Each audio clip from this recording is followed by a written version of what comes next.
Welcome to the slop farm. Enjoy the video. In this video, I will explain how to use the water sieve in Oxygen Not Included. This essential building takes polluted water, often from lavatories or industrial processes, and transforms it into clean water suitable for your duplicants. It's a cornerstone of any sustainable base, helping you recycle precious resources and reduce waste. Understanding its mechanics is key to a thriving colony. Managing the water sieve's inputs and outputs is vital for efficiency. It processes 5 kilograms of polluted water every second, consuming 5 kilograms of sand for every 100 kilograms of water it cleans.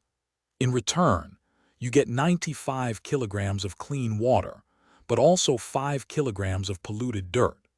Ensure a consistent sand supply and a plan for the polluted dirt byproduct. Setting up your water sieve correctly involves both power and plumbing. It needs 120 watts of power, so ensure it's connected to your electrical grid. For plumbing, direct polluted water into its input port and connect clean water pipes to its output. Careful pipe routing prevents bottlenecks and ensures a smooth, uninterrupted flow of clean water throughout your base. To maximize your water sieve's potential, integrate it into a larger system.